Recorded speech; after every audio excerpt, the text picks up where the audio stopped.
Assalamualaikum warahmatullahi wabarakatuh.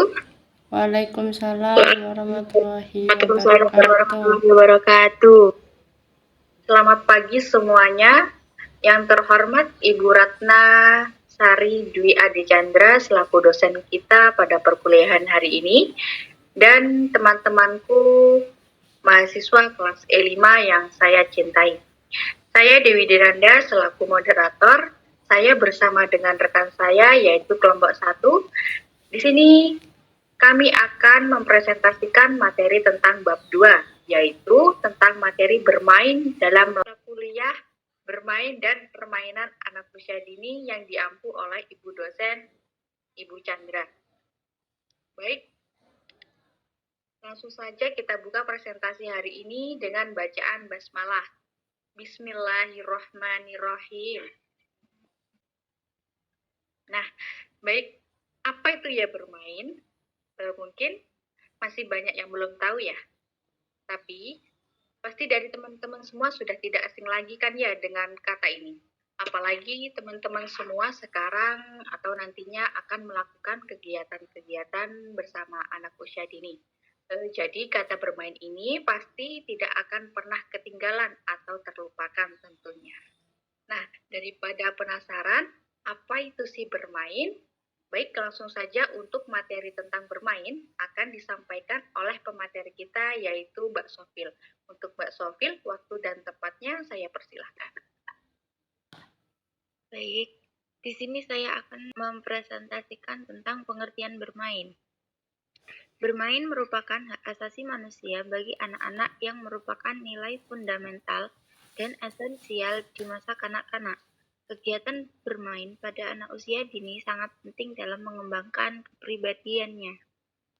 Monggo saya kembalikan ke moderator. Baik, terima kasih Mbak Sofil untuk penjelasannya. Baik, untuk materi yang selanjutnya yaitu tentang tahapan perkembangan bermain yang akan disampaikan oleh Mbak Fitria Wulandari. Untuk Mbak Fitria, waktu dan tempatnya saya persilahkan. Oke, terima kasih moderator. Untuk selanjutnya saya membahas terkait tahapan perkembangan bermain.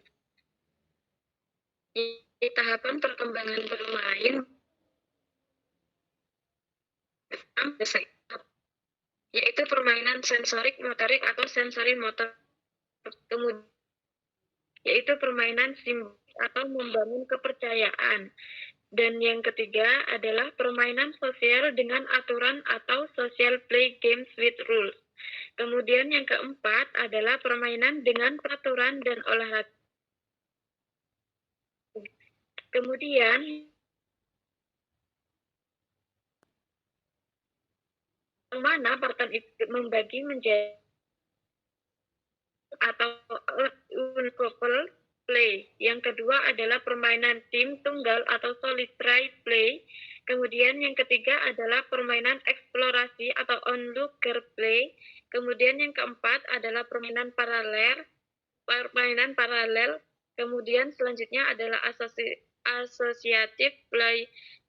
Kemudian yang terakhir adalah permainan kooperasi atau cooperative play.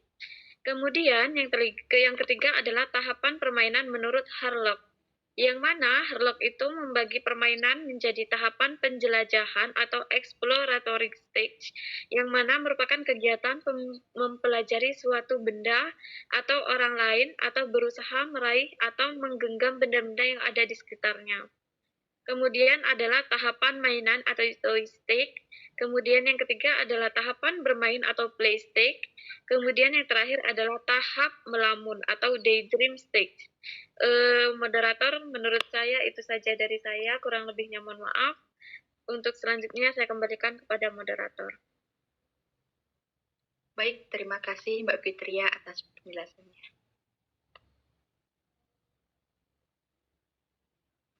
Next. Baik, Untuk materi selanjutnya yaitu tentang urgensi bermain bagi anak yang akan disampaikan oleh pemateri kita selanjutnya yaitu Mbak Vira. Untuk Mbak Vira, waktu dan tepatnya saya persilahkan. Baik, terima kasih moderator. Saya akan menerangkan tentang urgensi permainan bagi anak. Menurut Handayani, dengan bermain banyak aspek kecerdasan yang terasah dari anak. Hanya sayangnya, orang tua kadang tidak suka jika anaknya terlalu banyak bermain. Mereka menganggap bermain tidak banyak bermanfaat.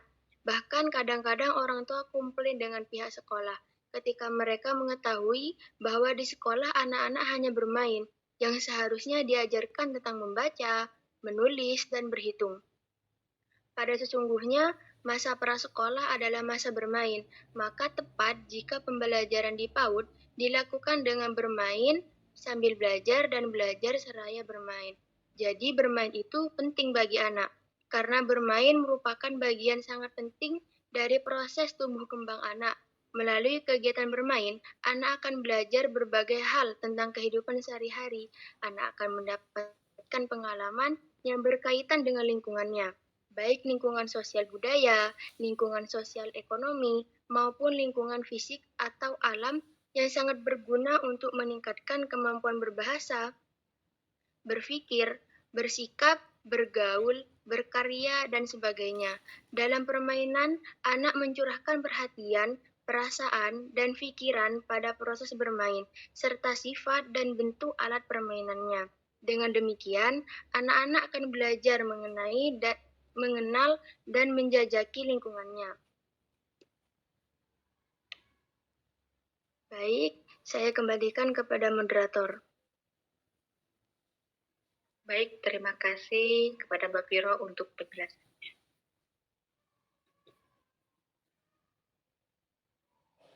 Baik, untuk materi yang terakhir yaitu tentang apa itu sih manfaat bermain bagi anak. Langsung saja untuk penjelasan materi ini akan disampaikan oleh pemateri kita yaitu Mbak Riris.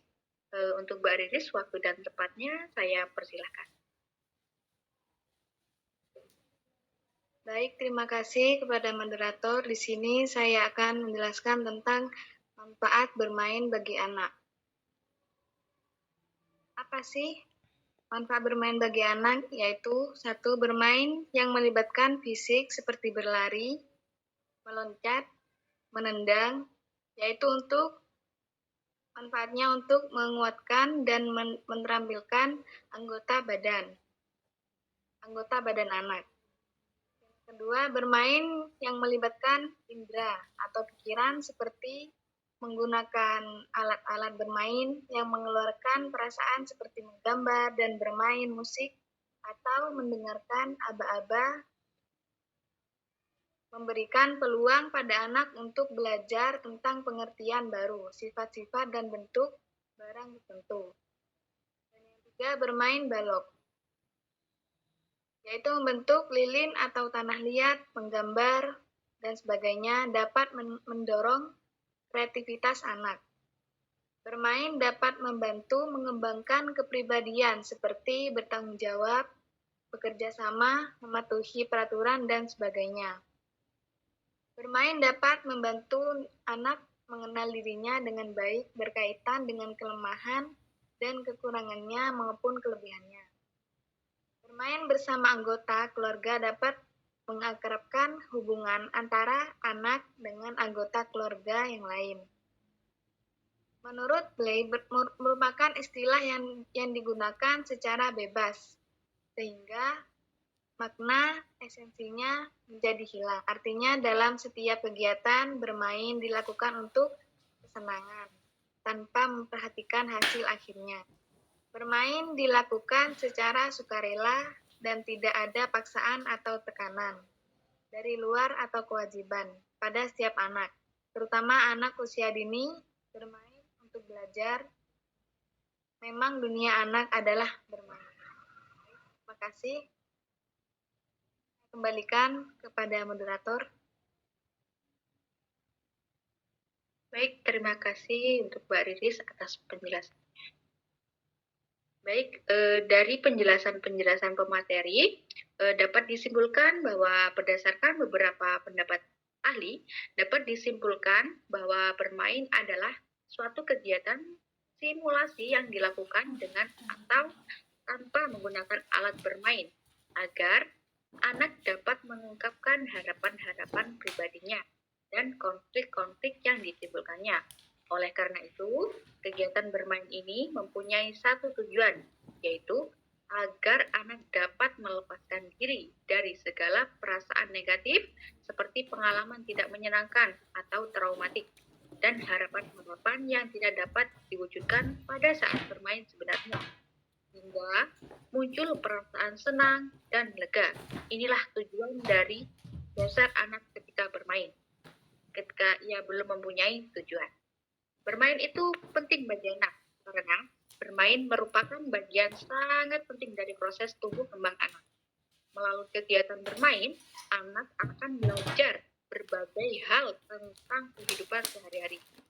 Anak akan mendapatkan pengalaman yang berkaitan dengan lingkungannya, baik lingkungan sosial budaya, lingkungan sosial ekonomi, maupun lingkungan fisik atau alam yang sangat berguna untuk meningkatkan kemampuan berbahasa, berpikir, bersikap, bergaul, berkarya, dan sebagainya. Dalam permainan, anak mencurahkan perhatian, perasaan, dan pikiran pada proses bermain, serta sifat dan bentuk alat permainannya. Dengan demikian, anak-anak akan belajar mengenai dan menjajaki lingkungannya. Mungkin itu saja yang bisa disampaikan oleh kelompok kami. Apabila ada kesalahan atau kekurangan, kami minta maaf yang sebesar-besarnya. Sebelum mengakhiri presentasi kali ini, izinkan kami mengucapkan satu pantun yang indah. Siang-siang pergi ke kota, jangan lupa beli alpukat. Demikian presentasi dari kita, semoga bermanfaat. Wabillahi taufiq wal hidayah. Wassalamualaikum warahmatullahi wabarakatuh.